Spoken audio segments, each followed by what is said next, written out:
So, you know what? Let's continue to validate our desire to consume. Love it. Should we start? I think that'll be the opening thing.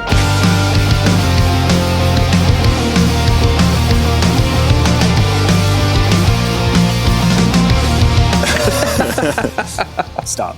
You're breaking the fourth wall. Welcome to the inaugural episode of Line In, presented by SwordAndDaggerAudio. My name is Colin. I'm here today with Adam Woodley from Allapartus. the band, the TV show. Adam, how the hell are you? I'm doing great. How are you doing? I'm doing, better now that you're here. Oh. First of all, what's your problem? I really like Nic Cage. I've been dealing with it for maybe 20 years. Mm-hmm. I can't say that there haven't been parties that I have made, less fun because of my engagement and my desire to talk about it. But that being said, my name's Adam, and I'm a fan of Nic Cage. Mm. And we support you in that, Adam. I don't know why. Speaking of Nic Cage and his incredible film Face Off, I know that you are a huge sequiturs. I know that you are a huge sci-fi and fantasy fan. I know that you read a lot of books because you're big brain smart. What have you been reading recently? So I've been crushing audiobooks the last couple months, which, as we all know, is not real reading. Which is why stop that right now. Which is why I'm able to do it. Sorry, we do not endorse this viewpoint. Audiobooks are real reading. But that being said, I've had some bangers recently. Some of the big ones was Parable of the Sower and Parable of the Talents by Octavia Butler. My first Octavia Butler books, and they were unbelievable. I think I have. Well, here, let me pull up my Goodreads reviews. Parable of the Sower, Earthseed #1. The only time a book ended with a Bible verse and wasn't cringe, Octavia Butler may be the only author ever. Mm-hmm. True. And then a couple weeks later, I did Parable of the Talents. I really can't stress enough how much this series changed me. I hated it. 10 out of 10. So those were really good. Octavia Butler is like an amazing just author and visionary and was gone too soon. I think she died in 2006 or 2008. But like really huge proponent of, the legacy of Ursula K Le Guin and the like kind of sci-fi new wave movement of like the 60s and 70s, but presented this idea of just like dystopia and the future and how scary the future is. And it is terrifying that she presents a future where there's a Christo-fascist who enters the presidency and takes over the country and basically just becomes a demagogue. And in 1998, she wrote that his motto would be "Make America Great Again." Crazy, insane. We really are living in the future, huh?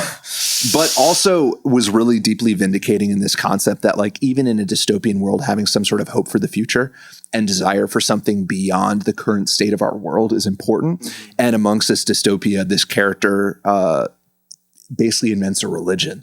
And a key tenet of it is this concept of the destiny, which is the idea that humans are meant to live in the stars.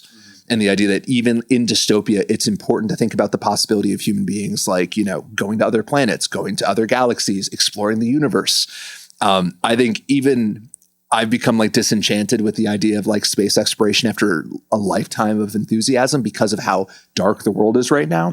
But it felt like the first authentic vindication of like, oh, this is still important. And even though there's other things that are maybe more dire that like we have to be thinking about, that I still think that it's amazing that we've been to space. And I still think that it's important to the future that we consider that like, hey, the final frontier is actually kind of sick. And I want to think about it. And I think more people should be thinking about it. And also I think it's taking a step back, important to think about the fact that there is a future to be had. Yeah. And I think that that's hard for a lot of people right now. And I think that it's important to have that. So Ursula K Le Guin. Ursula K Le Guin is also awesome. Octavia Butler, Parable of the Sower, Parable of the Talents, bangers. And then the second book that I'll mention was, let me get the author's name because I just like talked about how cool Octavia Butler is. The other book that was like a huge banger, Humankind, A Hopeful History by Rutger Bregman. And then my review for it was just, damn, the indomitable human spirit got hands. 5 stars. But that book is about the concept of like, Rutger brings forth this idea of like challenging veneer theory, which is the idea that human beings just have a thin veneer between them and just basically being animals that will kill each other. And the only thing standing between that is like bureaucracy and the wealthy elite who set up politics and economies to protect us from ourselves. He challenges that and actually puts forth this idea that he calls the new realism, which is actually human beings generally at a natural level are very decent and kind to each other and want to help each other more than they want to hurt each other. And our conception of this like kind of Lord of the Flies mentality is actually very new and kind of modern, and also is largely based on horseshit. Right. So it was a book that, again, was very validating on this idea that like, hey, there's hope for the future and human beings aren't filled with like evil. Like we're not just like terrible goblins. Right. Hear me out. We're actually like filled with beauty and goodness and kindness, and we're actually kind of sick. And people do good stuff for each other all the time without any reward. Just because, it's the right thing to do. Don't. Could be crazy. So I think you touch on something really interesting there in that, sometimes when the world is really bad, it's hard to look at the future with a positive view. I think it's really easy when you live in the rise of Christo-fascism to sort of have the doomer mentality. And I think it's really powerful when someone can write something like Octavia Butler that is so hopeful despite dire circumstances. I think a lot about like the history of the United States and working people within the United States, just yearning for a future that was better for them. I mean, that's ultimately how we abolished slavery. That is how we got the weekend and the 40-hour work week. That's how we got workers like labor protections.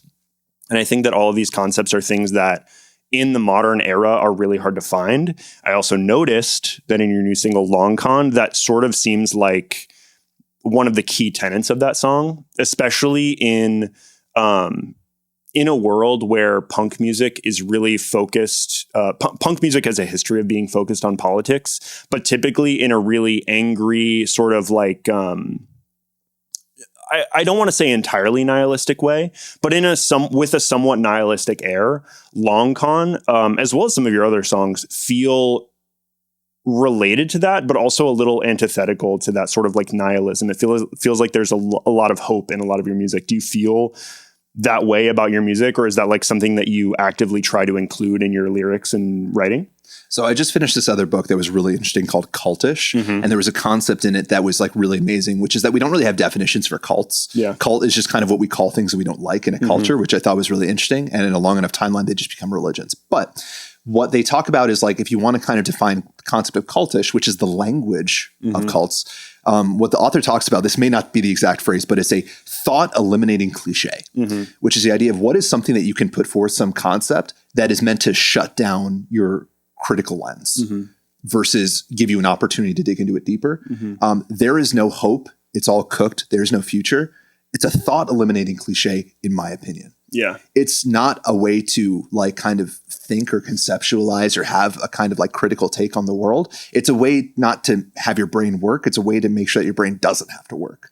So I think that like the kind of general nihilistic view of the future is really like the result of people kind of being exhausted and frankly, just being put in a position where it's like, they just don't want to think anymore. Yeah. But we've talked about this before that like, optimism and positivity are muscles. It's not something I think is inherent or like out of reach for anyone. It has everything to do with being able to like look into the world and challenge yourself to find the good in it, especially when it's bad. Because the reality is that there's so many times in history when things have been so much worse. Yeah. You read Man's Search for Meaning by Viktor Frankl, living through the Holocaust, and his idea of like trying to find meaning after that. I think we can do it now. Right. It's like there's been no shortage of like atrocities committed throughout history when human beings have survived. It was something that I said like at the last show, like at the bunker in Long Island City, where it's like you look around, and one thing that I like to take like, comfort in is that if you look at human beings, if you're looking for hope, every single person you see on the street is the result of 1,000 generations of people who wanted to survive and succeeded. So this idea that there's no hope for the future, it's like, I'm sorry, despite like, what all these like tech oligarchs want you to think that there's no hope and that like, you need to be in a constant state of fear. It's a lie. Yeah. Hope is like surrounding us at all times. So back to your question, after 16 tangents. Sure. Yeah. It's like the music for me, it's like Long Con and Choice and all these songs. It's just about my like deep desire, like my deep need to I just don't want to be hopeless. Yeah. I just don't want to live in like a state and I don't want to live in a life where I don't see a future for myself. And I keep on like, doing the bit, like referring back to choice, to like the lyrics, but it's like, if you place a bet on hope, you really kind of have everything to gain and nothing to lose. Right. Because what do you get for betting on nihilism? You have nothing to gain. Right. Yeah. And everything to lose. Yeah. So those are some of the things I think are like top of mind for me. It's just like, where's the hope in the world? And instead of like just kind of waiting for, the future to come to you, how do you manifest it? Not that I'm into like the kind of like woo-woo concept. Sure. But I do think that human beings have a knack for conceptualizing a system and bringing it into the world. Yeah. I think conceptualizing a system is a really great way to talk about literally everything that humans have built.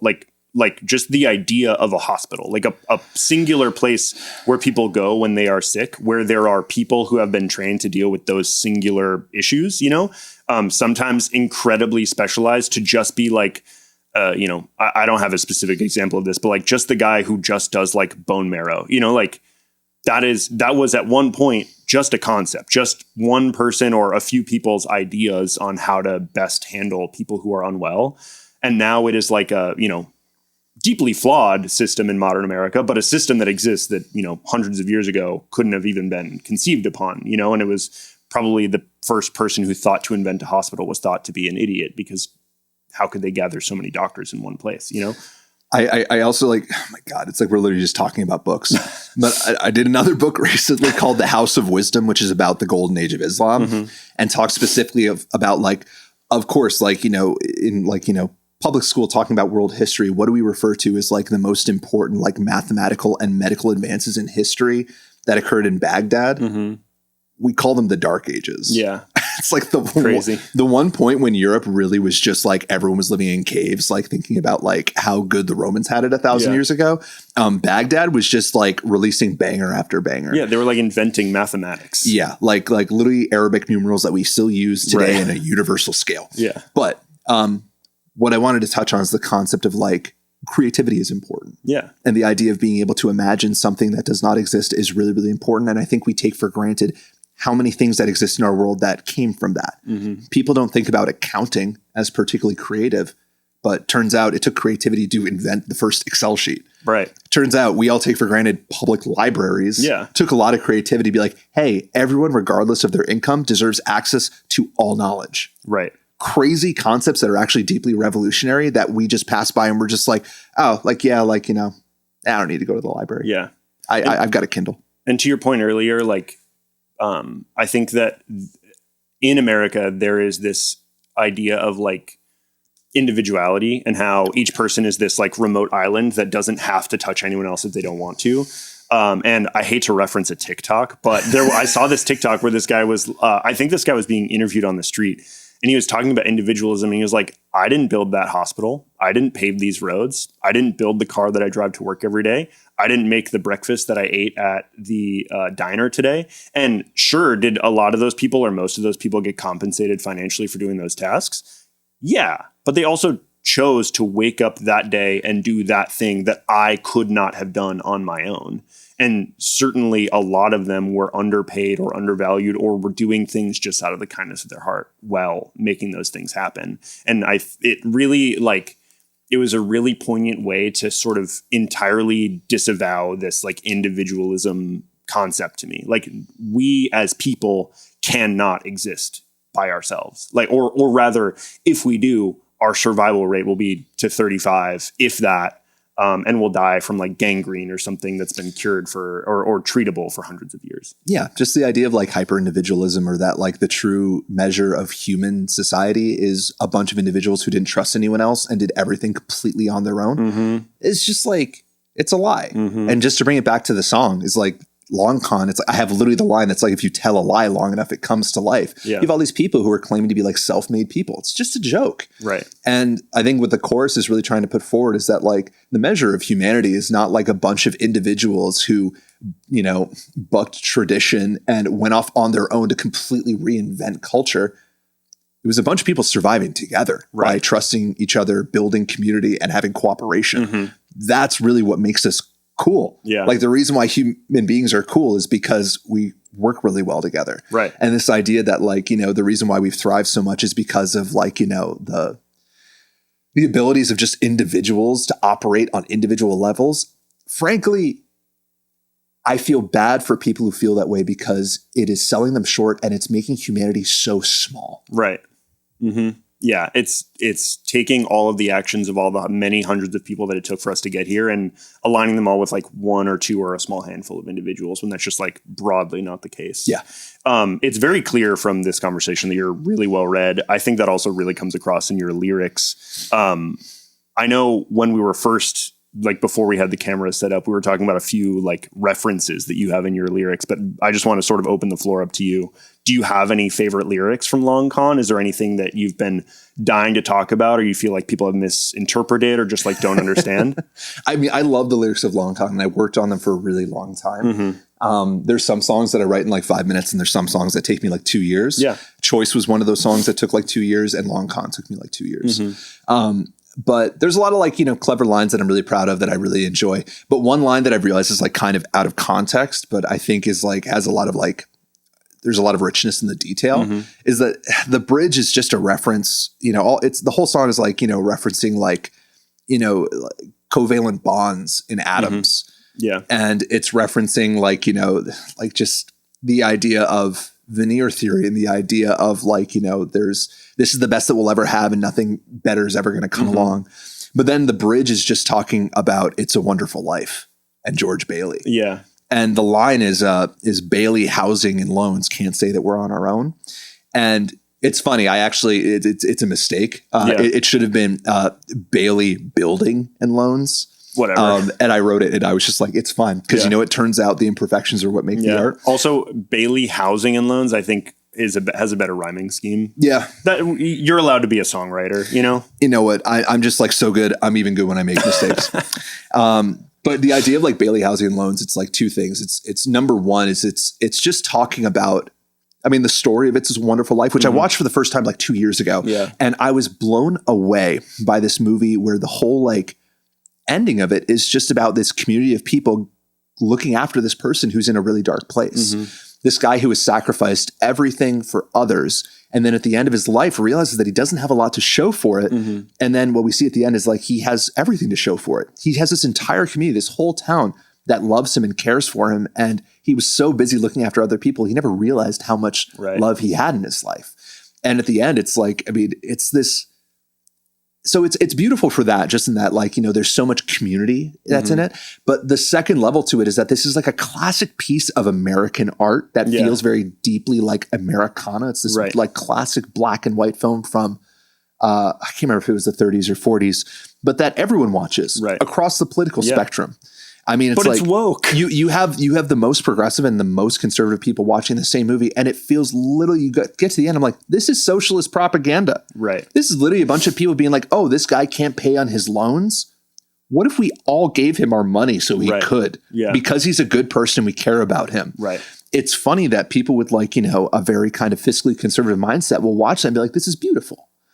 And it's kind of, it's funny. But what I want to speak to is this idea of like, human beings looking after one another and working to benefit a community and a greater good, whether despite what these people have tried to brainwash our entire population to think, it's so embedded in who we are as a species, is that even in the most like kind of classic American media, there's this idea of like people should want to help each other and people should want to sacrifice for the greater good. And the fact that everyone can get on board with that, but then we talk about something like universal healthcare and everyone starts clutching their pearls. There's part of me that it makes me sad to think about, but there's part of me that also recognizes of like, this is a tremendous opportunity. There are people out there who do recognize the value and get so caught up in both the verbiage and the identity politics. And that's what they're caught in. And I can't fault people for that.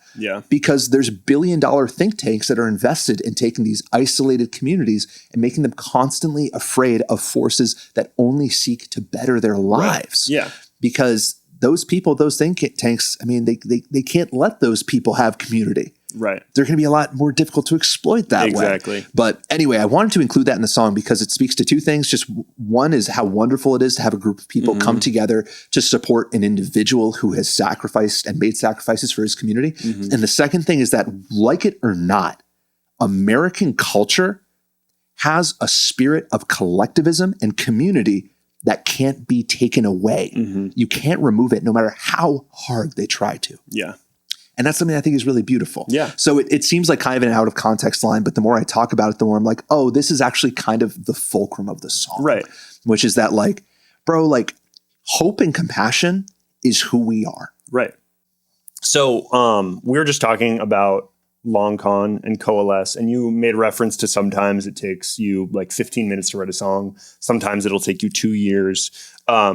Talking about the journey of writing long con, like when did you have the first idea and what was that idea? And then how long did it take to go from that to what we hear on Spotify now? So I had the line like, no saving grace or living wage. And I don't know what it was that I wrote that line down that I was like stuck on it. And I was like, it's so good. It feels good to say. And it feels like such a, I mean, for me, it just felt like, you know, like evocative. Like, you know, when you first read it, made me think of a lot of stuff. Right. And a lot of like the lyrics are, it's twofold. One is that like we had Choice. Choice popped off like a little bit, you know, online, and like some people really liked it, which is cool. You made a music video. Made an amazing music video with my best friend, Tom Vinskoik. And I think what that song was really doing was using some kind of like sarcasm to talk about how ludicrous kind of our like culture is right now in terms of how we view freedom and how we view like personal liberties. And that most people just aren't really free because they're caught in situations where they can't like live good lives because they don't have access to food, healthcare, housing. Right. And honestly, I got like a little sick of doing all of these sarcastic videos talking about it. Yeah. And I was like, I want to write something that, you know, is talking about the same stuff, but is speaking to not just the problems, but what is like, you know, what's not just like the, you know, shitty stuff that we have to deal with, but what is also like the hope that could lead to a future. Because I think about that stuff a lot. I think it's important to think about that stuff a lot. I think it's my responsibility to, because I look at despair and nihilism, frankly, is kind of a luxury. So with Long Con, you know, I wanted to think about like, what is something that will speak to like the hope in the future? So the whole like, you know, chorus is just about speaking to that, but it's pairing this idea of like, you know, like the greatest weapon that we have are like the connections between us as people. That's the thing that gives us the ability to move into the future, paired with also just like pointing out how kind of ridiculous, you know, our environment is. So this idea of like, you know, people are burning the environment for investment. It's literally just like burning like the only thing that's going to save us. So it's the line of like, you know, they're burning lifeboats just to warm their hands. It's like you're just wasting these resources for something so fleeting and stupid. Right. It's so simple. A 4-year-old could understand that. So one day you could move to Mars and maybe terraform it. You know? Oh my God. And it's also, you know, there's part of like the writing came from like working in like a union shop and like doing union organizing, which I did for a few years, which is this idea of like, you know, people put forward these concepts that like when you say it back to them, it's funny how stupid it is. Yeah. Like you're saying it's not illegal to talk about our wages with each other, but you're saying that it's like inappropriate. Yeah. And then you ask someone to defend that and they start to sound really stupid. Yeah. You know, you're going to say like, hey, we want like, you know, we want safer working conditions, but you're saying it's not in like the best interest of the business to look into like safer working conditions. It's like, turns out the only reason there's any value in this shop is because of the people in it. If you put them at risk, that's the entire value out the window. Right. Turns out if you don't have workers, shop don't open. It's just a shop full of stuff. Right. Get the CEO in here at the register. So it's just like these ideas of like, you know, again, like the value is coming from the billionaires. It's not coming from the workers. Yeah. Is an absurd concept. Yeah. It's just kind of a joke. So this idea of just, you know, the idea of we're being told like, how are we going to build the future? Like, how are we going to survive? I have the line that's like, you know, we ask for food and they point to our kids. Yeah. Which is a crazy concept, but it's literally what we're doing as a people. We're like taking loans out on the future. We're literally sacrificing the world for future generations to try to get by today while people are literally building rocket ships for fun. Right.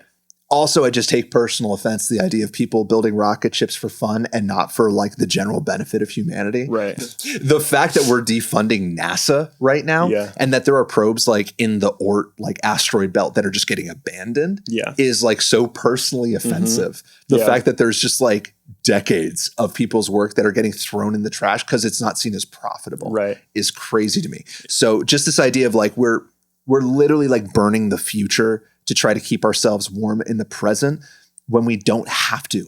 People are just like, people are doing Bitcoin dumps to buy yachts, but we're saying we can't afford universal healthcare. Forget about, universal basic income. Right. It's just, there's just all these gluttonous dragons sitting on piles of gold saying, hey, you just got to work harder. Right. Yeah. So when this line pops into your head, ostensibly you're like walking home from work, like take us through that process, and how did that turn into like what is that process like for you when that turns into an actual song from just like something you wrote down in a notepad or on your phone? It's always like different in the process, and sometimes like again it's just like conduit to the universe. I get an idea for one line and then a song is done in 5 minutes, and there's nothing better when that happens. It's truly like the greatest high of being a songwriter. It's like you're accessing like a higher power in that moment. It's like you're like a vessel for a song. The next single that we have set up, like If It Hurts, like that song, like I wrote in less than 5 minutes. Yeah. And it was amazing. Yeah. And it truly like so little of that came out of my brain. Yeah. Like really it just felt like I pulled it out of the world. Yeah. But that being said, Long Con was a long, arduous, bringing into the world a long, shut up. Yeah. But what it was though is like, it's a couple lines that were like kind of good, playing the song, playing it over and over again. And a big thing that I would do is I would just sing the song to myself. A big challenge that happens with this song that I think happens with a lot of songs is you get stuck. Yeah. You get stuck in a line that you have that you don't like, and it's hard to imagine anything else. Again, talking about the song, the idea of imagining something that doesn't exist. The creative process was a lot of me trying to break out of that. And funny enough, I mean, literally like went into the studio and recorded it. And two of the lines of like, if you tell a lie enough, it comes to life. I had that line written, but this is the best there is. This is the best that there is. There's nothing left to give. Wrote in the studio. So that thing just like came about. I was really struggling with it, didn't have a line, and then just wrote it in the moment. So this one is very much like a hodgepodge of stuff that I wrote 2 years ago, things that I wrote in the moment, and things that just took a lot of like breaking down and rebuilding a couple times over until I was happy with it. But also like people say, it all the time that you don't really finish a song. You just kind of, you give up on it. Yeah. Yeah.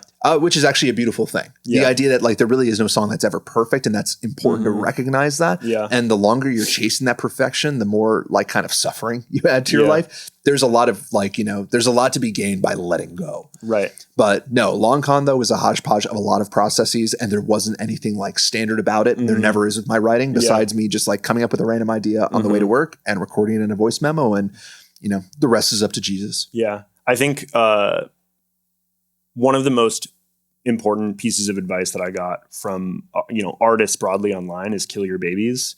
And I think this is sort of like a great example of that, is like you sometimes as a songwriter you play the song on your guitar in your room, and it becomes like sort of this calcified object. Yeah. And you, even when you notice, like to your point, you have this line that like, you just know what you don't like it, and it doesn't fit. Sometimes you still get attached to that line, or you think it is the crux of the song. But if you are just willing to wipe that part of the slate and allow that to be something else, that can just be the like ice dam that allows the water to flow, or the song to flow again. And I think sometimes that is the best advice. It's just like remove stuff until you feel like you can't remove anymore, and start from there, like start from the ground up again. There's two things. One is that like the number one rule that we've talked about a million times is that when it comes to creating anything, it's about chances at bat. Yeah. It's about stepping up to the plate as many times as you can. It's not about waiting for the perfect moment to step up to the plate when the wind is perfect, when you're wearing the right shoes, and you've got the right song playing. Right. It's just about stepping up and giving a shot over and over again. Yeah. And the second thing that I think was one of the big things, that if you're a songwriter, one of the most important lessons that I have learned is that if you are stuck on a song and you can't finish it, a part of that comes from a lack of confidence in yourself that you'll be able to write something else, right? Or that you'll be able to write something better. There's a part of you that thinks, I need to finish this because if I don't get this right, I'll never get anything right. Right. And it's not true. Right. The reality is that you need to have confidence that in the future, you're going to write so many songs that are even better than this. Right. And it's not going to happen because you're some perfect, amazing person. It's going to come from you trying.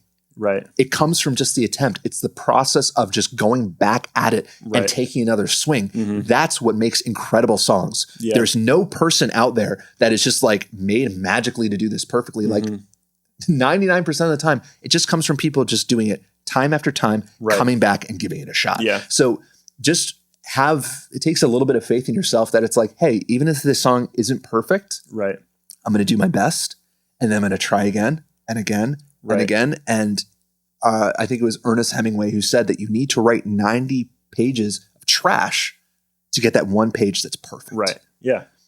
Yeah. It's like you almost have to view songwriting as a practice in the same way where people view yoga as a practice or like exercise as a practice, less so than like focusing on the results. You need to focus on the process and the doing so that the results can improve over time. And another thing that I think is important for people, because I think a big barrier for people sometimes is to look at songwriting as discipline. Yeah. They look at it like working out, like going to the gym. And for some people, that's really effective. A shift that I've made is that I've tried to remove discipline from my vocabulary when it comes to like writing or anything creative and look at it as devotion. Right. This is a thing that I'm trying to do out of kindness and love. Right. That I'm trying to like do the songwriting both because I want to be kind to the song and I want to be kind to myself. Yeah. So for some people, if waking up at like, at 5 a.m.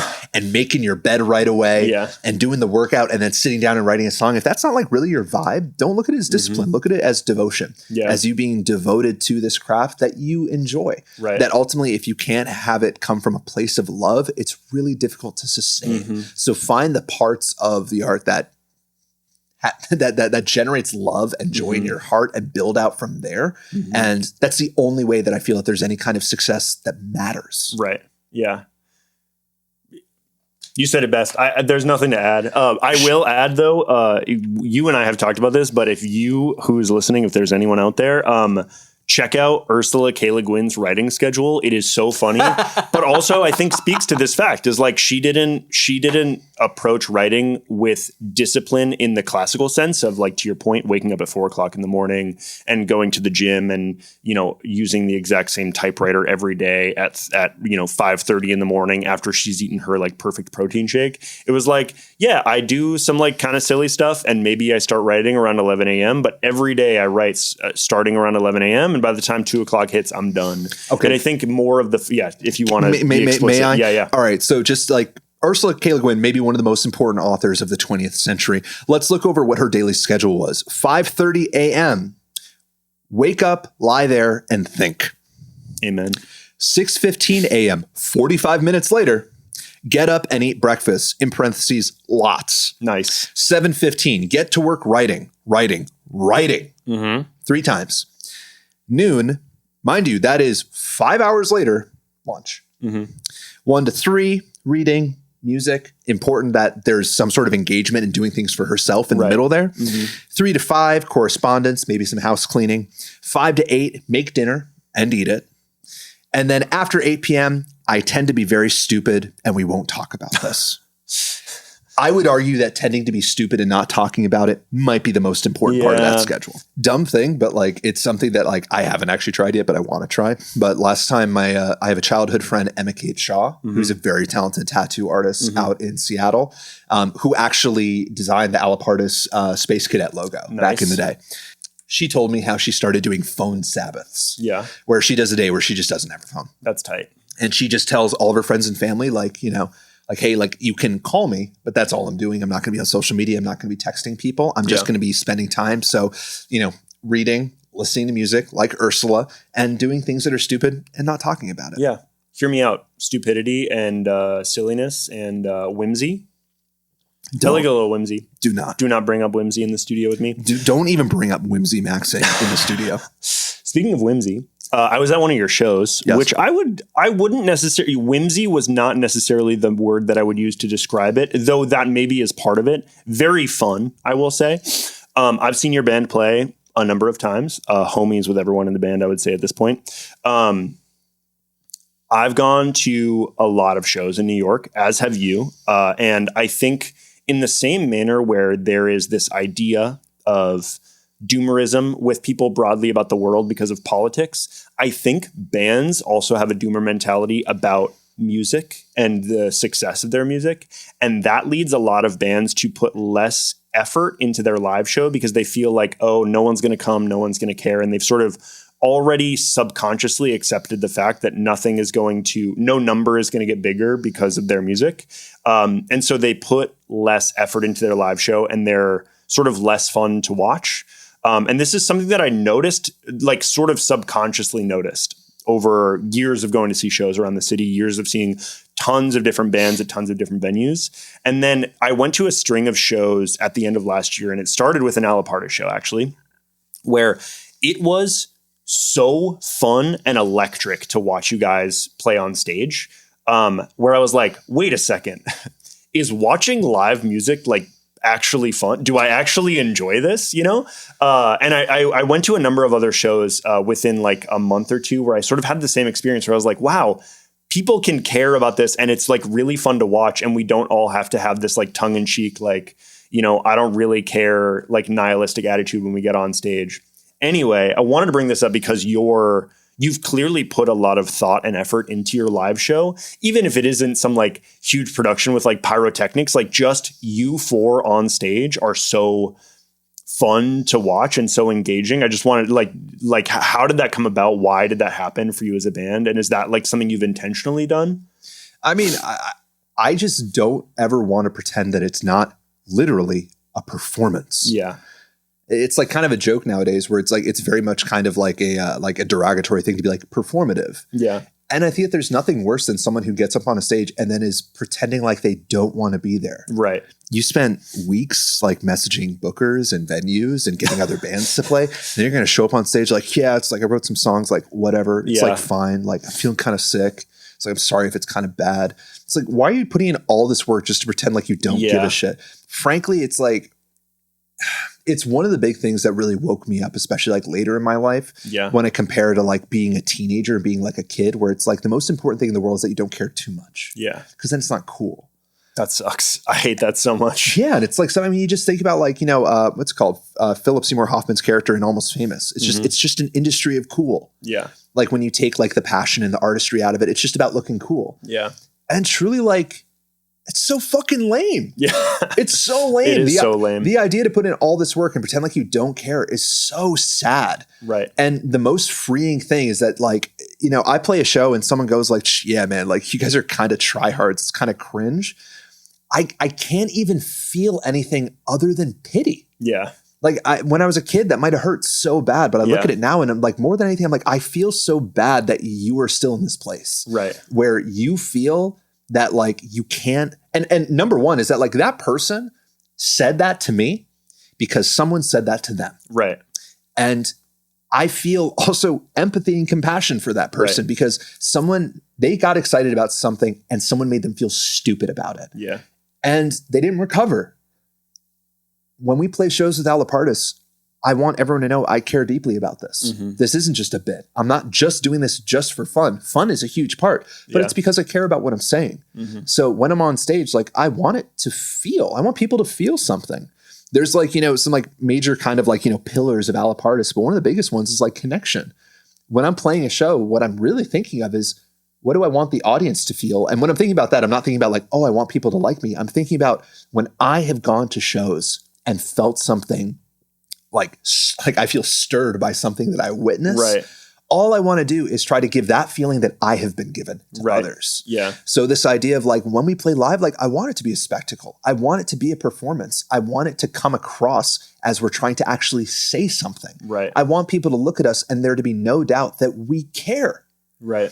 But it was something like, you know, I think it was like the lead singer of like Idols or something said just like, yeah, our number one rule is that we never pretend that we don't care. We care about this more than anything. Right. And that's the message that we're trying to get across. Yeah. So as far as performance, it's just like, hey man, you're literally on a stage. Yeah.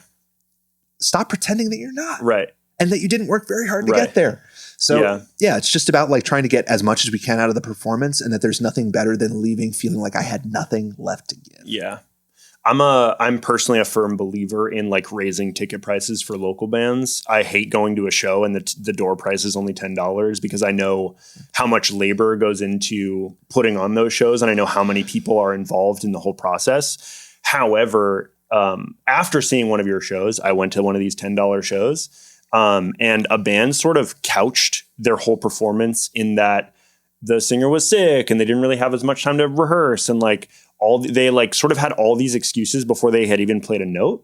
And in that moment I was like, dude, that's like, not only did I not need to know any of that, because like, you know, I don't know you personally. I'm just here to enjoy the music. And like, you know, I have no point of reference to know if you're sick or if you haven't rehearsed enough. But also like, I have a limited amount of time, both on this earth, but also like in my week.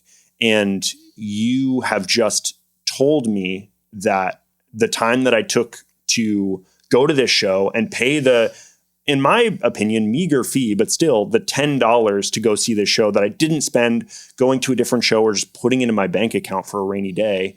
You have just told me that all of that was for naught because you didn't even care enough to like get together with your band and like schedule a rehearsal or to just like do a good job of performing. Like it's all like an excuse for not showing up. It really made me appreciate going to one of your shows where that's like not the message at all. Like you never couch your performance in like, oh, we don't really rehearse. It's like immediately like, hey, we're Allapartus. We deeply give a shit about this fucking shit, and we're going to talk about it, and we're going to scream in your face, and you're going to have a good time. Listen, annoying white man aside, let's talk about John Mayer. Yeah.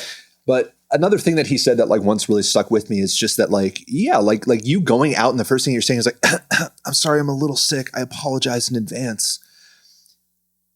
It's a lack of respect for the audience. Yeah. And I think the really important thing that people don't realize is that that's not actually for the audience's benefit. It's for you. Right. It's so you feel less bad about your own insecurity. And frankly, that's something that like, hey, I did the same thing back in high school when I played my first shows. I was constantly undercutting myself so that way no one would make fun of me. Right. The reality is I wasn't sick. I just wasn't that good of a singer. Right. I just hadn't had the practice yet.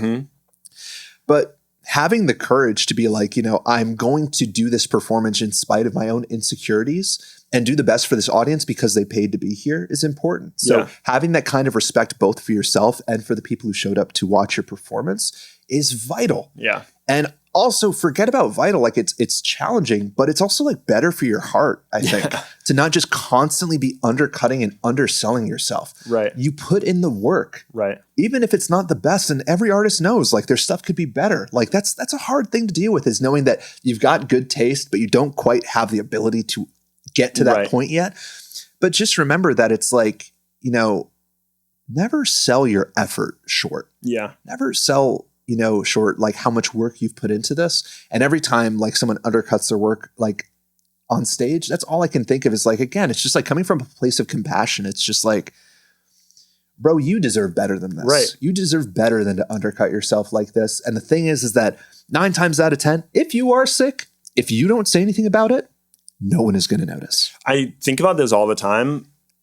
When I go see bands, like unless there is a massive failure on some level, most of the time, 0 mistakes noticed. Even when I've talked to bands after their set, like at their merch table or just like in the crowd, every time they'll be like, oh man, I really messed up, like say, you know, the bridge of a song or whatever. I'm like, I didn't notice. I didn't care. I was dancing. I was having fun. I was watching you guys, or I was just like lost in the sauce. If it's not necessarily like danceable music, like no one is going to notice. And you sort of like pointing it out from the jump kind of puts everyone on guard to notice your mistakes, rather than just being like, hey, we're a band and we play music, and just playing the music regardless of mistakes. And I'll tell you what separates like what's the difference between a good musician and a great musician is a great musician is not someone who's able to perform and do a performance when everything goes perfect. Yeah. The great musician is the person who can put on a great performance even when tons of things go wrong. Right. And it's like, when we do performance, we have lots of gear and we have like a whole like setup and stuff. Like, you know, I think like our kind of caliber, our quality doesn't come from like how we operate under ideal conditions. It's when we don't have ideal conditions. Right. And when we still are able to like move forward and look at each other, lock in, and then like get over a hiccup, that's what makes a great musician and a great performance. Yeah. So it's like, yeah, like I've had shows where I've like broken a string in the middle of a song. I never freak out. I never like get angry. I never like, take it out. I never stop the whole show. I just keep on playing. Right. And there's been shows that we've done where I've made it like a bit. I'm like, all right, guys, I need someone to take out a timer. You're going to time me. How long is it going to take me to change this E string? Right. And in the meantime, we're going to have a discussion with the audience. Which one's better, McDonald's fries or Wendy fries? Right. Go. McDonald's, obviously. I mean, it's wrong, but it's fine. I'm sorry. You mean to tell me that you have gone to Wendy's and gotten a crisp crunch out of a fry and a fluffy interior out of a fry and not just a soggy mess? All right. We're getting into really how I'm a degenerate as a person. Okay. I'm willing to get into this if you are. Okay. There's nothing I love more. And if I lose the band, if I lose my home, if I lose my friends and family, it's okay.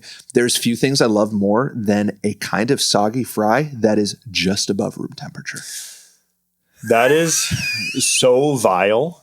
I don't even have the words to express how vile I think that is. When I can like take like a garden trowel and stick it into a thing of large fries and then just throw it back. Yeah, there's few things that I love more than just being able to actually shovel potatoes into my digestive tract. Me too, but I don't like it when they, feel like they've been either under or overcooked and they're so drenched in oil that they don't taste like potato or salt anymore.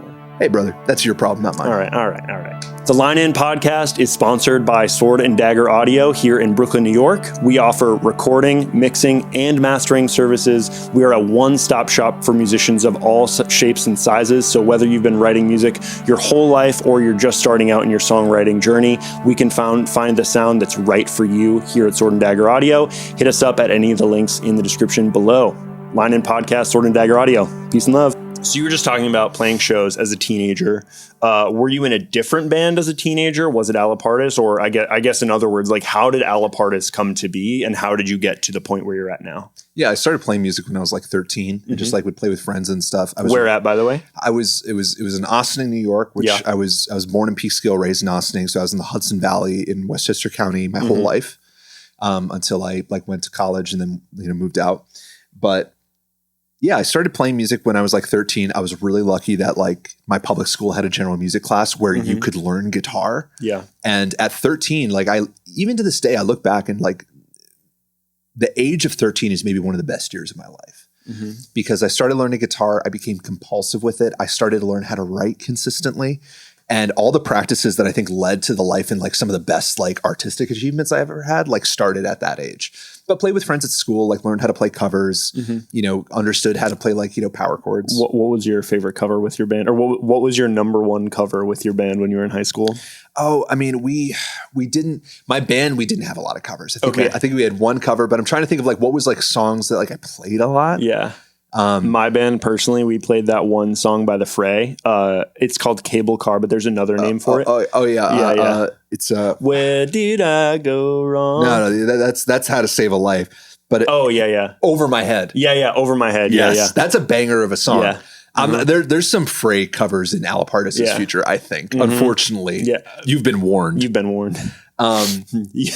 programmed. You've been programmed.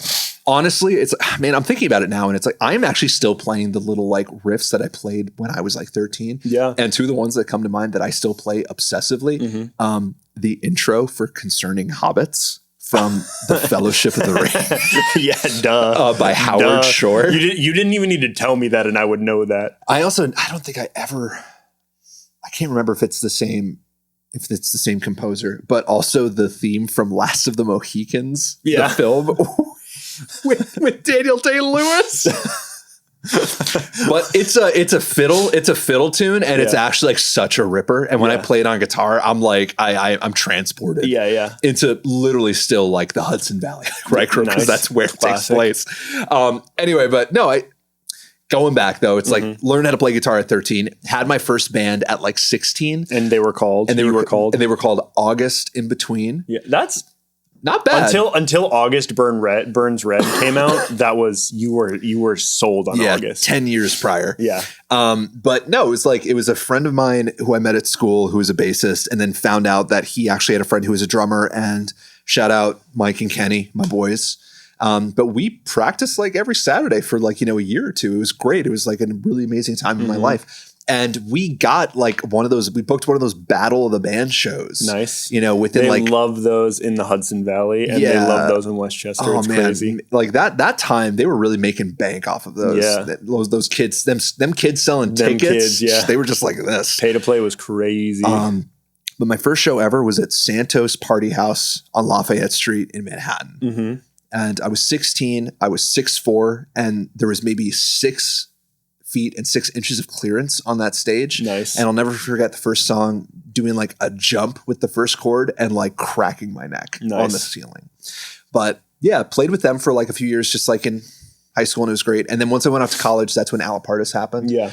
And it was just like a couple buddies. It was like, Tom, my roommate, who was the bassist, my friend Kurt, and then our buddy Ray. We just like, did it for about a year and a half, and then Ray moved away. We recorded an EP together and then released it. And then honestly, that was kind of it in college. It wasn't like super extensive. We played a couple shows at SUNY Purchase where we both went. And it was like great. It was like an amazing time to just be able to be like in what felt like a more real band, going and playing like Poughkeepsie and in Connecticut and stuff. And just like kind of getting out there more and just like having an actual scene on campus, which was, we learned a lot from. And then after college, it kind of just fizzled a little bit. Yeah. I never stopped writing music, and it would have been like in 2019, I started like kind of picking stuff back up, and I started self-producing some things just because I didn't really have anyone else around me, and I was just messing around with stuff in my house, and made some kind of like weird alt rock, like kind of electronic, like, stuff with like, kind of similar to like Postal Service kind of things. Love that band. But then it wasn't until really 2022 that Allapartus really picked up again. And, I still, all the people who were involved with the band kind of have still been involved in some way. My friend Kurt and me like put out 2 songs in 2019 that we wrote. We played one show like on a rooftop, and it wasn't like anything crazy. But we put out 2 songs, and then after that was COVID and everything kind of shut down. But in 2022, everything really changed when we met. And then I was randomly just hitting up people on Instagram to like collaborate with. You put out a really amazing record. Stop being nice to me. I swear to God, I'll cry. You put out the In Contrast record, and I was like, oh, this is amazing. Let me hit up this guy. Like, I really need someone to do production, because I'm just not, I don't have the level of ability that I would like for the quality of the music to achieve. And we met, and I asked if you wanted to like hang out sometime. You offered to like get dinner the next day. Yeah. I showed you the songs, and then we just started working immediately. Yeah. And that was like kind of like the precursor. And then while we were working on the songs, my friend Danny walked through your living room while we were doing demos, who I had played shows with in college. And Danny, I go, hey, Danny, what are you doing in this house? And Danny looks at me and goes, Adam, what are you doing in my house? Didn't realize that you guys were roommates. Yeah. And then Danny went on to be like the Allapartus drummer, and we started playing live. And the whole reason why we started playing live music again was because Danny was down to like do the performances with me. And then from there, like it like actually took off. We released some songs. We put out some of the stuff that we produced together, started writing more and having a little bit more of a focus on what Allapartus was supposed to be. We brought in Kevin, who is Danny's friend from work, to play bass, who's an unbelievable musician who plays every instrument. Really talented musician and producer. And and then after like, 3 years, Danny stepped out. He's married. He's got like a great life. And he's like, I've been playing shows for a long time. I'm good to just kind of chill now. Yeah. And then we brought in my friends Thadi and Zarian, who I've known both for years, who are good friends, who were the last people I would have expected would have been down to work. But when I posted about it, they both jumped out. Yeah, both really talented dudes. Both really unbelievably talented. Thadi I've been going to like hardcore shows with for like 5 or 6 years. And then Zarian and me worked at that union shop that I was talking about earlier. But the big like kind of transition that like we've talked about, especially with the newer music going into like Choice and Long Con, was that I spent a few years writing all these songs in studio spaces by myself. Yeah. And what I found is that like the translation from a studio written record going into a live performance, there's actually like a big gap that has to be crossed, where I realized like, oh, there's a lot of situations where my vocal performance isn't super ideal because I've been jumping around on stage for 20 minutes and I'm out of breath. Right. That it's hard to play a lot of the parts when I write 4 guitar parts for a part when we only have 2 guitarists. Right. And so Newly 2 guitarists too. Newly 2 guitarists. Up until recently, it was only 1. It was just me. But I just set kind of a goal for myself with all the new songs that we're writing for like, what is going to become like a record is like a full, like long play, like LP is I want to be focused on the idea of like the live performance for the songs. The most important thing is the energy of it and how it will translate in a live setting. And once I did that, I started realizing, oh my God, there's so much excitement coming out of these songs. I can't wait to play them. Yeah. And it feels so different with that kind of focus where it's like, I need to make sure that I can sing it properly and that when I sing it feels good and I'm not hurting myself. Right. And that when I'm playing it on guitar, that it hits hard and that frankly, there's parts that you can write in the studio that might sound really nice, but frankly, live, it might be kind of boring. Yeah. And, I don't think that we have anything that's boring live at this point, even the studio written stuff. Can definitely say your stuff is not boring to watch live. But after playing live a couple times, you start to realize what feels good to play. Yeah. And so I just honed in on those parts of songs and said, hey, I want the entire song to feel like this. Yeah. I want every part of it to feel good when we perform it. Yeah. So with Long Con, the huge part of it was just like, how do we make this hit as hard as possible live? Not only for an audience, but also how do we make it feel really good to play? Yeah. And hot take, crazy idea. No one's ever thought of this. If you make songs that both people can enjoy to listen to and also you can enjoy to play, you'll enjoy the experience. It'll be fun. Hot take. Hot take. You heard it here first, folks. That's kind of like, that's the abridged history of Allapartus. And it's been like a long process, but really the modern incarnation was from 2022 forward. Yeah. So it's really only been like 4 years, even though it's been like a decade of like that band name and me like writing under it with a bunch of like friends, whoever was like, with the organization at the time. Right. But more recently it's been like, like the current incarnation of like the songs that I think everyone has heard. No one who's discovering Allapartus is listening to the songs we put out in 2014. Yeah. Well, they might discover them. I certainly enjoy them. So we were talking earlier about sort of like the stuff you like to play on guitar and what you like to listen to as a kid. Yeah. What first of all, off the top of your brain, what are the biggest influences for Allapartus band-wise or record-wise? And what were you listening to when you wrote Long Con? So, a lot of the biggest influences, like I'd say like they don't sound like Allapartus really. But like I look at like what are the things that like really changed me and like kind of changed the passion and love that I had. And like a lot of kids who like, grew up like early 2000s as young kids, like, Hybrid Theory and Meteora from Linkin Park. Bangers. Which aside from being like just like fun, like kind of like pop nu metal kind of like heavy music, the production on them, I look back now and I'm like, it's unparalleled. Yeah. Like Mike Shinoda's production ability is really top notch and that stands even today, even if people don't like their new stuff. Yeah. So that was a big one. And then as far as scale and scope of what artistry could be was American Idiot with Green Day. And recognizing how expansive concepts and themes can be, even with like songs that are effectively like 4 chords that Billy Joel Armstrong just like rearranged a couple different ways. Those were really big. And then the two that are like the less cool ones, but the ones that whether I like it or not are still huge influences on me all the time. One is Angels and Airwaves, Blink-182, Tom DeLonge's side project. Yeah. I actually got into Angels and Airwaves before I got into Blink-182. That's crazy. Which is a crazy idea. It's an insane thing. It just shows how isolated I was in the suburban like area I was in. Yeah. But Angels and Airwaves, specifically I Empire, was such a pivotal record for me. Yeah. And the single Secret Crowds and the music video for Secret Crowds, I think I watched that for the first time when I was 14 years old. And the reality is most of what I've tried to do visually with the band has just been trying to achieve what I saw there and the feeling that I felt.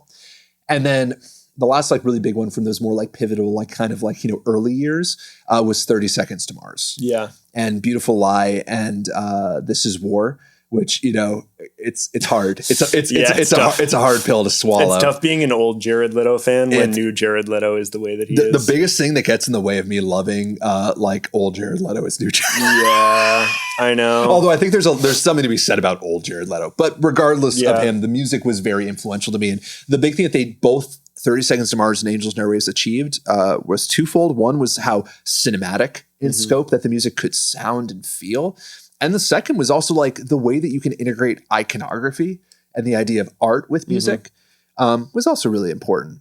And so those are kind of the bands of like production and just how songs feel. What were the bands that kind of introduced like theme and scope and then like kind of the cinematic aspect and the visual aspect. And then the last one that I'll say that was like huge for me that to this day is still like my number one band. And I'd say as far as artistry I look to the most is Trent Reznor and 9 Inch Nails. Even though it's like literally there's nothing that could be further from what Allapartus sounds like. Like I can listen to With Teeth or The Slip and just walk away so like just buzzing to make something because of how inspiring it is and how much work was put into it. Yeah. And it's you look at the visuals, you look at the production, you look at the composition, you look at the themes. It's just like there's no end to it. And with him, the real big thing though with Nine Inch Nails was the album Year Zero, which to this day is the greatest concept album, in my opinion, that has ever been released. Yeah. Like people can say whatever they want about The Wall. You know, they can say whatever they want about like, you know, again, like Green Day, American Idiot. Year Zero, even it's like people, even in Nine Inch Nails, don't particularly like think it's their best album. Right. But Year Zero to me is still the one that I realized like there can be a message and something communicated through the music that if you seek depth in music, there's almost no end to it. Right. Yeah. And that's something that I discovered like early on in high school and I am like still recovering from. Yeah. So those were the big ones. And then what you asked was what were some like the early influences and then what I was listening to when I was writing Long Con. Honestly, it's like I wrote it over 2 years. So I was listening to so much. A lot of different stuff. But I'm trying to think of like what were like inspirations behind it. Some of the big ones, again, thinking about like live music, like what's like live music that I really respect and I really admire. Jade Puget, the guitarist from AFI. Okay. They've been a 4-piece and they've always been a 4-piece and there is always one guitarist and one bassist. Yeah. And I've always respected single like lead guitarists who do rhythm and solos both. Right. And are able to actually do a good job in a live performance. So I think definitely there's a little bit of that kind of like pop punky, hardcore punky kind of like chord progressions that I liked a lot. A lot of like, this is like, it's funny because it wasn't an influence growing up, but as I've gotten older, I've realized how similar we are to them is like definitely Jimmy Eat World. Yeah. Jimmy Eat World, Bleed American is like a huge record that really inspires and is really big in that kind of like emo pop punk sphere. And then, I didn't say this as a reference, but it's actually funny because this is the foundation underneath everything. And it still definitely is like a huge thing for me is Hayley Williams and Paramore. Yeah, duh. I feel like you can't be a person of our age and not have your music taste influenced by Hayley Williams in some manner, you know? It's just like, I really do think about it and I have all these like references and stuff that are important to me. But if I take myself out of my experience of Allapartus, and just look at it, I think, a little bit more objectively from an outsider's viewpoint. Allapartus is pretty much just like building off of the blueprint of Hayley Williams and Paramore. Yeah. That the idea, if you look at Riot and Brand New Eyes in particular, which I know is not particularly like Hayley's favorite records, but the kind of like the energy of it, and especially like Zach's strumming on it is crazy. Unbelievable. And the energy, and it's also like, again, twofold. I would say like Hayley Williams, I hate the metaphor because I'm not particularly a fan of Mount Rushmore. Yeah. But but Mount Rushmore of like artists and people who I look up to. Yeah. I've spent my entire life just trying to achieve like just like 1% of what Hayley Williams does. Totally. Both in her performances, like, you know, as a singer, but also in her ability to her ability as a lyricist. Yeah. Just her ability to write and put forth things that are so biting and clear and executed at such a high level, both artistically and just like trying to communicate a message. Yeah. But Hayley Williams and Paramore, I'd say, is like another just like huge one that I think about both back when I was a kid, when I like saw them on MTV. Yeah. Back when MTV played music videos. And then number 2 is like, even like just trying to like perform something. I'm thinking of Careful, like the first track off of Brand New Eyes, how it hits so hard right off the bat and it's so heavy. Yeah. And for a song that is so beautiful, it is also just like so cathartic. Yeah. So I think I listen to Long Con and I see the DNA of Paramore. Paramore, yeah. Also her new projects, both her most recent Hayley Williams record is incredible. And then she just released an EP with her new band called Power Snatch, which is, I believe, her and the producer who worked on her newest album. Yeah. It's very sick. It's on Bandcamp exclusively also. If you don't use Bandcamp, you should, and buy the Allapartus songs on Bandcamp. Support living artists. Hayley Williams, like, and her discography and like the team that she's been able to cultivate around her music in all of her different eras, I think is just like so exemplary of like artistry is all about taste. And she has just like not only is she an incredible performer, an incredible lyricist, an incredible musician, she also just has like the coolest taste of anyone. She likes all the coolest music. It's I think she is really a tastemaker of a generation in a generation that like needs tastemakers so badly. I feel like she's constantly on Instagram putting me on to music that I should already know about. Like, it feels like it's so deeply in my wheelhouse, but it took a Hayley Williams like Instagram story for me to discover it. I literally am just, I lay awake at night thinking about how cool Hayley Williams is. It's like, it's so bad. Like my obsession with Hayley Williams is so just like not normal. She's just so cool. But it's truly because she is just so talented, and I just keep on waiting for her to stop getting cooler. Yeah, and it's so and crazy. She is relentless. I know. She's relentless with just bringing the sauce. Yeah. But she's a tastemaker in a way that I also, another person who I think is like very like, is not talked about enough was also Davey Havok from AFI. Dude, AFI, sorry, as an aside, AFI, like all these like TikTok teenagers who are like bringing back the early 2000s, like they need to get on to Miss Murder. Like the way that Miss Murder was playing so loudly in the halls of my high school, every kid needs to discover that song and then go through all the AFI discography. Both Hayley Williams and Davey Havok have been pushing style and form and performance for Hayley, it's like 20 years. Right. For Davey, it's like 30 to 40 years he's been doing this. And even today, he's changing his style up. Yeah. And even today, people are like, ugh, I miss old Davey. And it's funny because these people don't realize, like, what is he doing now? He's doing the exact thing that he was doing 20 years ago. Right. It's like too many people, I think, when you say doing the exact thing, you mean he's pushing boundaries. He's not stagnating. Exactly. He's pushing boundaries, both like his music, but also like his personal style and the way he looks. He's got kind of a Bob Ross thing going on, where he's got like the full like curl thing going out. He doesn't have like the swoop that he used to. Yeah. But I think that one thing that's really lost on people is that there was a time that emo music wasn't cool. It was so uncool. It was so hard, being like emo was a derogatory term. You listen to this stuff and like people would say emo in the same word that they'd use the F slur to describe the clothes that you were wearing. I remember a conversation in high school where someone was like, could you imagine Paramore being your favorite band? I feel so bad for people like that. And this is like around the time when I'm from like a rural part of Massachusetts. And so we had culture like a few years after it was cool, you know? And this was in the time when like the Strokes was popular in my high school and like bands like that. And sort of like the like effortlessly cool kind of like thing was going on. It was safe. Yeah, it was safe. Exactly. Very safe to like it. And me and all my friends were really into bands like Paramore, or like, sort of adjacently, like 4 Year Strong was huge amongst me and my friends. And people like really thought that was uncool, or like music with any screaming in it was like really uncool, and I was seen as like weird. It is so funny in hindsight how cool they are in the rear view, when at the time it was like a bad thing to like. Yeah, man. And it's just like, I mean, it was the same thing. It was like I was growing up in like suburban, like the suburbs of New York City. Yeah. And it's like, it was just like, it was mostly hip hop. Yeah. Like, which is great. And like hip hop is amazing. But like, I grew up, I just wasn't listening to Jay-Z or Eminem or anything that wheelhouse. And then like later on, like, more pop stuff. But yeah, listening to emo stuff, it like wasn't cool. And I feel like people don't appreciate enough how much it was like, there was a time that it wasn't a monolith of form. Like people were trying to figure it out. And going back to like Hayley Williams and Davey Havok is that they were constantly experimenting, and I think people fail to realize that there were so many times that these people were trying stuff and people were like, this is lame and stupid. Yeah. There was a point where like they weren't household names, that it was accepted that like they couldn't possibly be lame because it's Hayley Williams and Davey Havok. Yeah.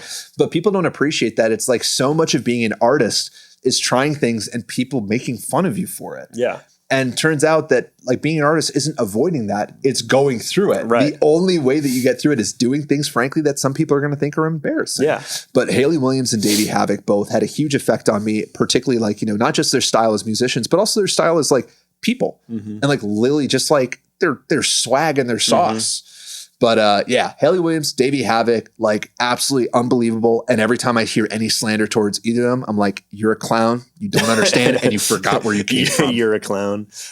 So we spent a lot of time talking about like, these huge artists that inspire you and that we both love to see. But I also know you are really like sort of on the pulse of the music scene in New York City, especially in Brooklyn. It feels like you're constantly inviting me or going to shows for all of these bands. Is there anyone you want to put us on to, or anyone that you've been listening to a lot recently? All right, saying this with the caveat, I'm going to forget someone really, really important, and I'm going to feel horrible about it after. But biggest and best New York bands that I've seen as of late.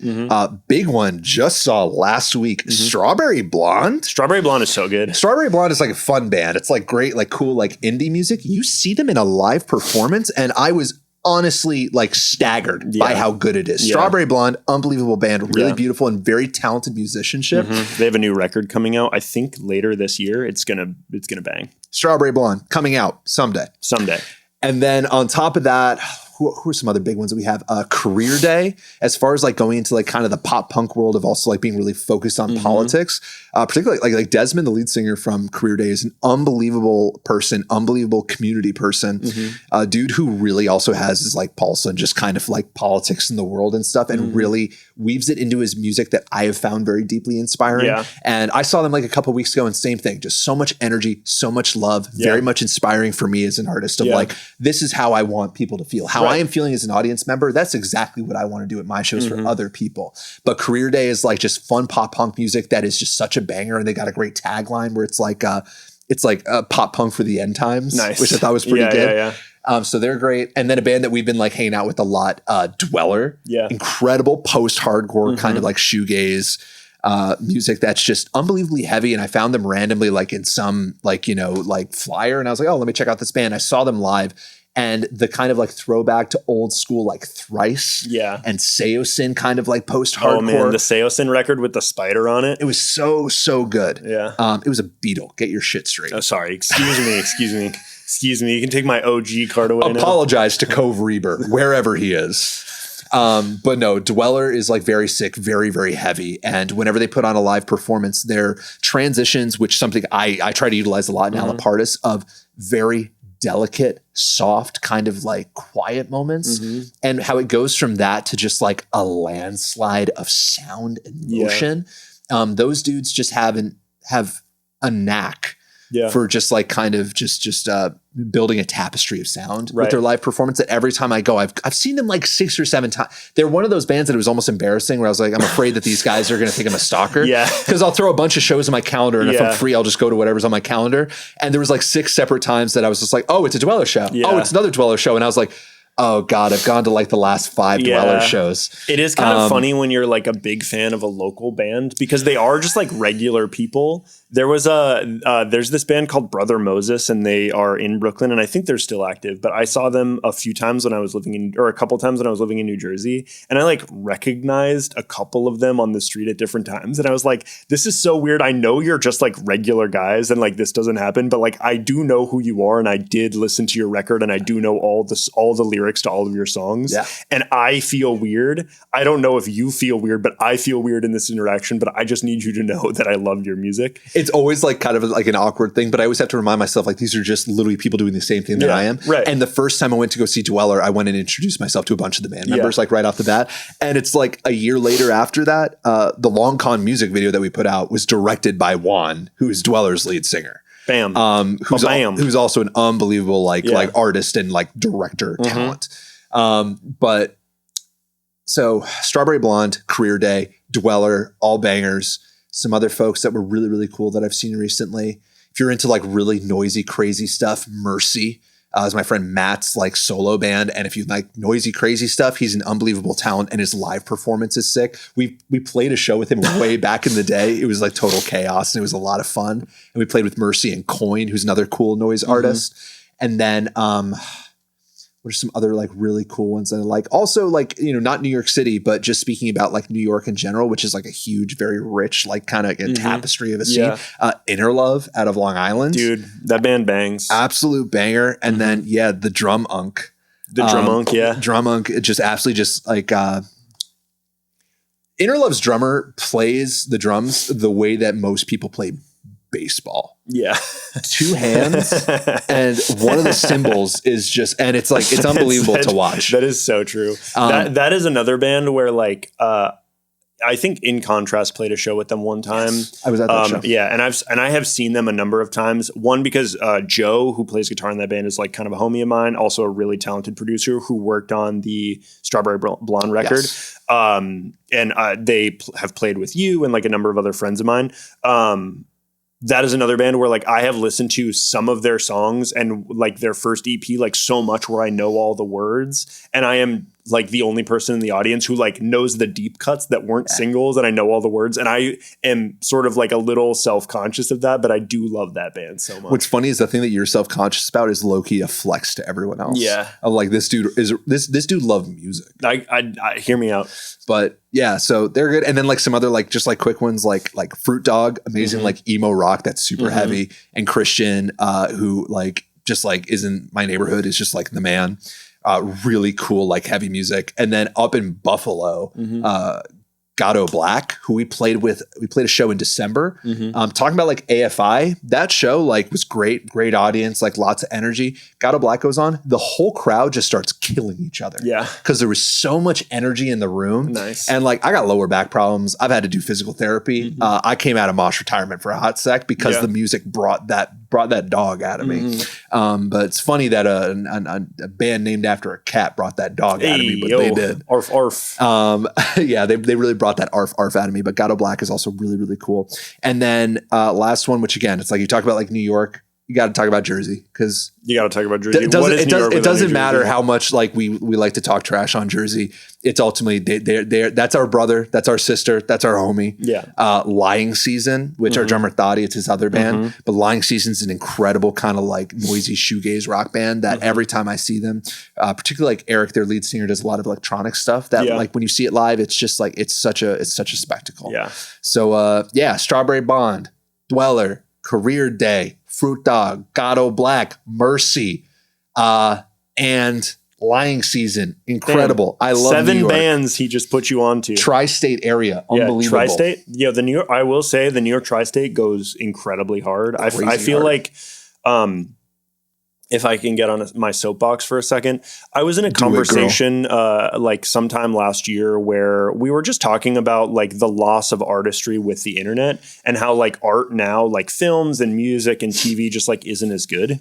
And I was so pissed off in this conversation because that's just like demonstrably false. Like I've written about this online a few times, but I really think like though the horrors exist on the internet, there is so much cool art online that like if you just take 5 minutes to try and find something cool, you will trip over 100 cool things before you find another cool thing that you were looking for. Every day when I open my phone, I find a new cool band that is like somehow doing something so fresh while also so nostalgic or so familiar, or like taking this thing that I feel like I understand and like totally doing a paradigm shift on the genre in a way that is like so interesting and unique that otherwise could never have happened. Yeah. And like they have like 12 listeners on Spotify, or like they have like, 2 albums and like collectively they've been streamed like 300 times. But it's like, if people can't find good art today, straight up that's weak, user error, frankly. Like there's too much good shit. I think to our discussion earlier, we could use a lot more tastemakers. We could use a lot more people like Hayley Williams who like deeply care about the art to like put us onto good stuff. But like if you put in like a little bit of effort, you will find brilliant musicians around every corner in every single city. when it comes to like finding cool stuff, it's like it is definitely easy to be kind of like you can't find cool stuff, skill issue. Yeah. But I think the other hand of that I think about is like someone's really feels that like thing is objectively getting worse and that they can't ever find anything good. I think isolation. Yeah. I think people who are probably lacking in community or are stuck on an algorithm that is stuck on showing them subpar stuff, which is possible. And it might completely be like unbeknownst to them. But I think it's funny again, because I agree. We absolutely do need more tastemakers, and people like Hayley Williams, on top of just liking really good art, is so deeply involved with community building. Right. And you look at every project that she's working on right now, she's just surrounded by people trying to do live events, doing things in person, focusing on like live music, focusing on public radio, focusing on Bandcamp, focusing on things that'll actually get money to musicians. Yeah. It's like left and right. It's like this like, double-edged sword of both trying to create better art, but how do you get better art? Right. It's better community. Yeah. She also, one thing, we could gush for hours. We could have a whole separate podcast just about how cool Hayley Williams is, frankly. The Miss Williams podcast. Yeah, exactly. But, and we'll allow her to do that. But one of the things that I think is so cool about her is that she has like a deep love for the hardcore community and hardcore in general, which as a genre and as a scene amongst various cities has like a really big focus on community. But what I love about Hayley Williams is that she's constantly bringing people from the scene into whatever other thing it is that she's working on, and replacing the sort of like outdated old white man voices with like young people who are in the scene who maybe don't have a huge following or don't have a lot of money or aren't famous, but she believes in them and believes that their artistry can become something larger. And I think, like, though maybe you don't have access to those rooms, it does feel like you are trying to create that feeling in New York with like constantly going to shows and constantly trying to just like be friends with the band, and not networking in the sense where like, oh, how much can I get off of like, interacting with this band, but more so caring about like, how can I make a friend? And like, I see you go to shows all the time and you're just like taking photographs of these bands for free, a service that plenty of people charge hundreds of dollars to do, constantly posting them online, constantly just like promoting those bands with your own personal time for fun with zero strings attached. And I think that's such a like beautiful energy that you bring into that space. I mean, well, you've seen the photos. You know why I can't charge people hundreds of dollars. Well, yeah, fair. But some of them are so good. Like some of those photos are actually so excellent. There was a couple on your recent post where I was like, this could actually be a magazine cover. It's insane. I mean, it's like sorry, not to mention, these are film photos where it's not just like on a digital camera that's free to upload to the internet. Like you have to pay for the film and then pay for someone to develop the fucking film too. Like there is a cost outside of time that you're putting into this. Bro, I'm just contributing to the economy and the GDP by just making everything more expensive for myself. Yeah, and that's how I'm contributing to our nation. But no, it's like the mantra that I say to everyone. It's just like you engage with community engages with you. I mean, yeah, I mean, you can look at it and it's like, I'm not like, I can't say that this is not something I think about, that I'm like, oh, I go to other people's shows and people will come to my shows. But the more important thing is that like, I want to go to more shows because I want to learn more about art and I want to be inspired by other people because it feels good. And another like great mantra that I think about is like, be an audience. Right. Like, I think a lot of people get really stuck in the idea of thinking of themselves as an artist, which is important. You should think about your artistry, but think about yourself as an audience member. Yeah. Don't just think about like, what's fun to make. Think about what's fun to hear. Right. Think about like what really excites you, not in like how you make something, but that when you discover something, what is it about it that excites you? When I go and see a band, if I see a bunch of dudes throwing down as hard as they can, even if I don't particularly like the music, if I see a bunch of people who are passionate and unabashed about how much they love what they're doing, I'm sold. Yeah. I'll go to any show I can. Right. I'll do anything that I can to support you. Right.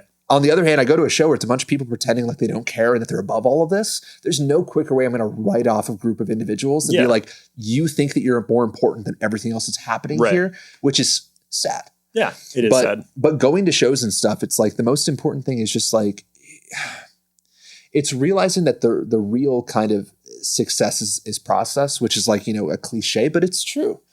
Is that like, being an artist and being a musician, and particularly like being in a band, like in a punk scene, the success is, it's not going to be the record deal. Like, it's not going to be like making the platinum album. Like that's going to come with a lot of like pressure and anxiety.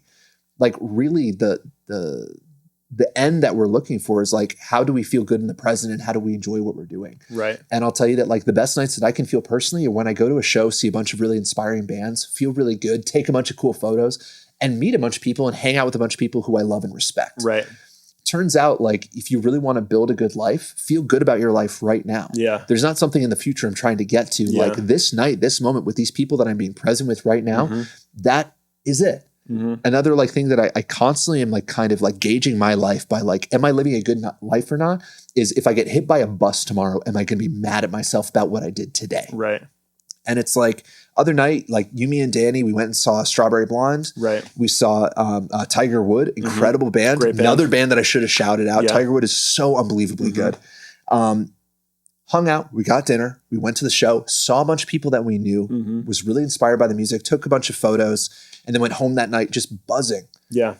That's it. If I got hit by a bus the next day, I'd be so grateful and feel so blessed by how I spent that time. And if I said, you know, I don't have time to go to the show. You know, I got a single I'm working on. I got to work on the mix for it. It's more important. Like, you know, the song isn't perfect yet. I need it to be perfect. Like if I spent all my time doing just that, I'd be so sad. Like it turns out, it's like we've talked about this. If all you're focusing on is just the music, eventually you're going to get to a point that you have nothing to write about if you don't have a life. Right. So the community is the life aspect. Yeah. And it's really the lifeblood of all of this. And that there's, if you want to measure your success, I think the most important way you can measure your success is by how much you are investing in your community.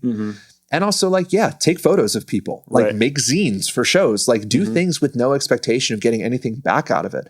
It means a lot. For fun. For fun. Yeah. Like I think we've talked about this before, but like if you are in music to like earn money or acclaim, like frankly, there are way easier ways to do that. You know, like there are as someone who belabors music like 10 hours a day, 6 days a week, there are way easier ways to make money than making music. I'll tell you, it's like almost never profitable.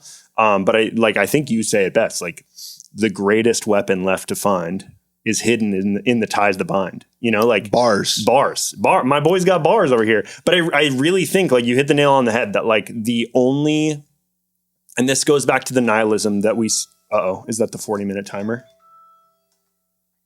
Damn. Okay. Going back to the nihilism, this is the thing that I hate to see in a live band is this like nihilistic approach to live performance. And I think that a lot of people are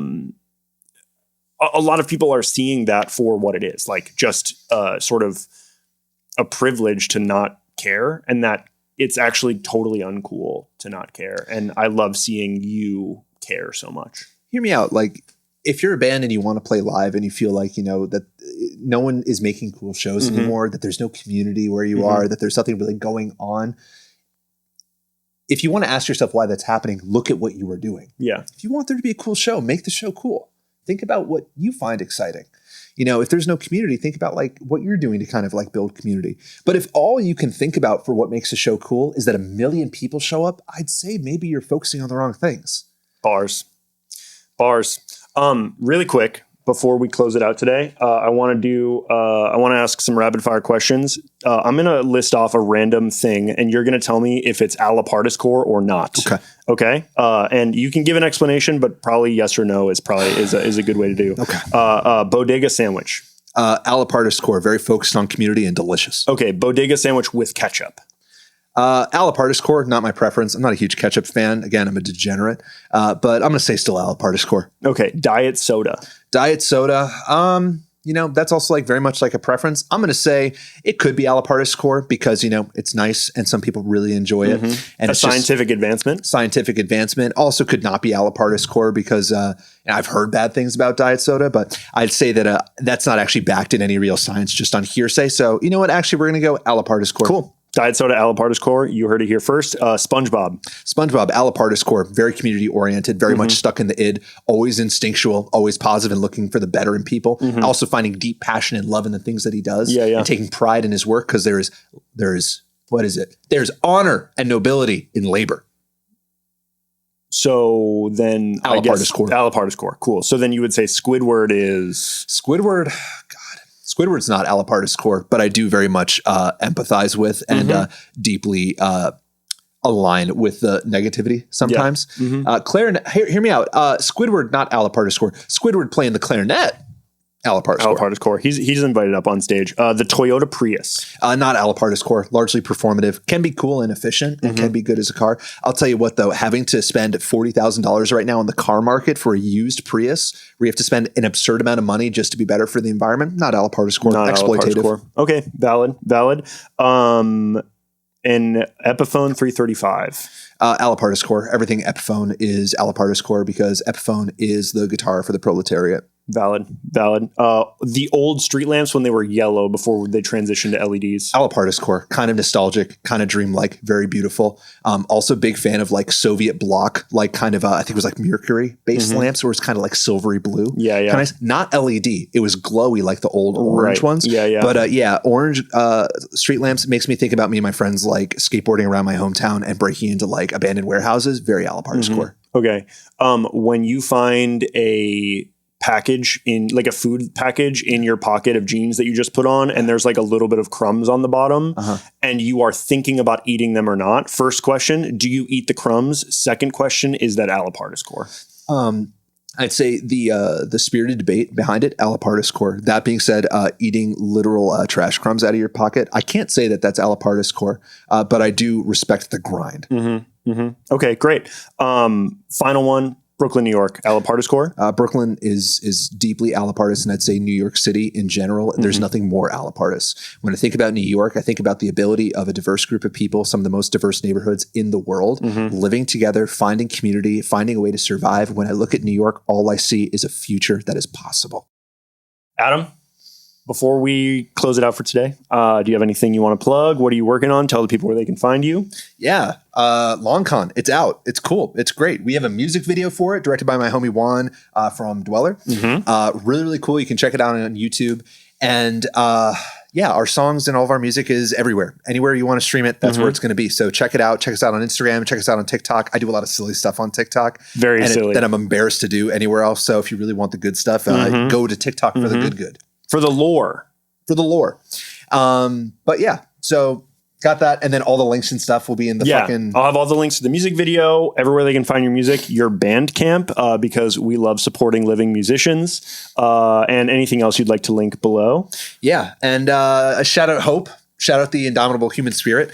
There's lots of goodness and love in the world for you to find. And hope and optimism is a muscle. Lots of people aren't born with it. It's just about kind of going out into the world and finding it. And if you want to find some hope and goodness in the world and find some community, go to a punk show. Go to a live show in your area. Go meet other people. Find things in common with them. Discover new music. Make a friend. Get out of the algorithm and get out of this sphere that has been built for us by tech oligarchs who don't care about you and they don't care about me and they don't care if you listen to cool music. So go out into the real world, find cool music, find hope, find friends, and hope and goodness in the world for humanity forever. Forever. Allapartus forever. Hope forever. Punk forever. Adam, thank you so much for coming on the show. And this is the inaugural show. We sign this one off by saying, thanks for watching. We love you. Bye. I love you. Bye. Thanks. Say it. I love you. Bye. I love you. Bye. Bye. Bye. Love you. Subscribe. Hit the links in the bio and wherever else. Love you. Bye. Bye.